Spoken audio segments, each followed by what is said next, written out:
Hi friends, welcome back to my channel. కొబ్బరి పాలు బెల్లంతో రవ్వ పాయసం చేస్తున్నానండి. రవ్వ పాయసం కొబ్బరి పాలు వేయడం వలన చాలా అంటే చాలా టేస్టీగా ఉంటుంది.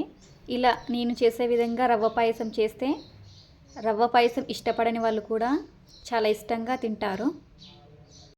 ఈ పాయసం కోసం ముందుగా పచ్చి కొబ్బరిని ముక్కలుగా చేసి మెత్తటి పేస్ట్ లాగా మిక్సీ పట్టేసుకోవాలి.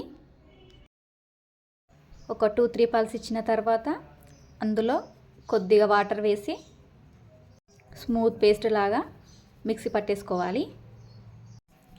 ఇలా స్మూత్ పేస్ట్ అయితే సరిపోతుంది. ఒక స్ట్రైనర్లో కొబ్బరి పేస్ట్ని మొత్తం వేసి మనం కొబ్బరి పాలను తీసుకోవాలి. ఇలా నేను వీడియోలో చూపించే విధంగా స్పూన్ తోటి ప్రెస్ చేసుకుంటూ తీసుకోవాలి. ఇలా మొత్తం కొబ్బరి పాలను తీసుకున్న తర్వాత పక్కకు పెట్టేసుకుందాము.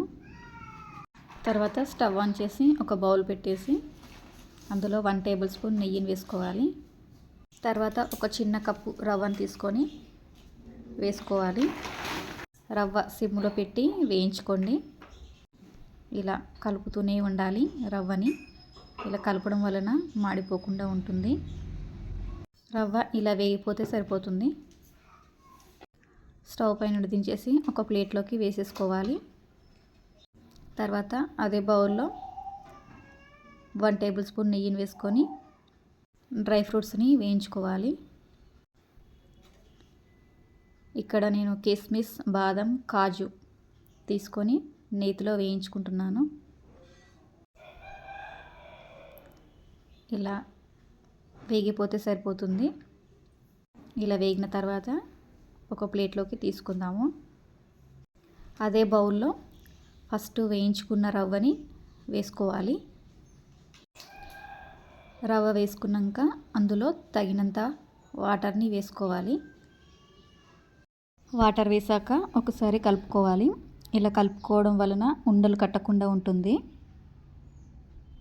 ఇలా 5 మినిట్స్ రవ్వ ఉడికిన తర్వాత అందులో కాచి గోరువెచ్చగా ఉన్న పాలను వేసుకోవాలి. ఇక్కడ నేను 1 కప్పు వరకు పాలను తీసుకున్నా. పాలను వేసి ఇలా కలుపుకోవాలి. పాలు మరిగిన తర్వాత అందులో చిటికెడు సాల్ట్ని వేసుకోవాలి. సాల్ట్ వేస్తే మంచి టేస్ట్ ఉంటుంది. తర్వాత బెల్లాన్ని వేసుకోవాలి.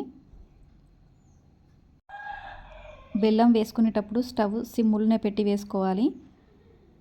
హైలో పెట్టి వేసుకుంటే పాలు విరిగిపోతాయి. కాబట్టి సిమ్లో పెట్టి వేసుకోండి. బెల్లం మొత్తం కరిగిపోయిన తర్వాత ఫస్ట్ వేయించుకున్న డ్రై ఫ్రూట్స్ని వేసేసుకోవాలి. ఒకసారి కలిపి అందులో 1 టేబుల్ స్పూన్ ఇలాచీ పౌడర్ను వేస్తున్నా. ఇది ఒక 2 మినిట్స్ మరిగించుకోవాలి. చివరిలో కొద్దిగా పచ్చకర్పూరాన్ని ఇలా నలిచి వేసుకోవాలి. పచ్చకర్పూరం వేస్తే స్మెల్ అయినా టేస్ట్ అయినా చాలా బాగుంటుంది. స్టవ్ ఆఫ్ చేసి గోరువెచ్చగా ఉన్నప్పుడు కొబ్బరి పాలను వేసుకోవాలి. ఇలా నేను వీడియోలో చూపించే విధంగా కొద్దిగా కొబ్బరి పాలను వేసుకుంటూ కలుపుకోవాలి. ఇలా మొత్తం కలుపుకున్న తర్వాత ఒక సర్వింగ్ బౌల్లోకి సర్వ్ చేసేసుకుంటే ఎంతో టేస్టీ కొబ్బరి పాలతో రవ్వ పాయసం రెడీ. మరిన్ని వీడియోల కోసం ఈ ఛానల్ని సబ్స్క్రైబ్ చేసుకోండి, లైక్ చేయండి. ఈ రవ్వ పాయసం మీ ఇంట్లో కూడా చేసి ఎలా వచ్చిందో కామెంట్ బాక్స్లో కామెంట్ చేయండి. Thank you for watching this video.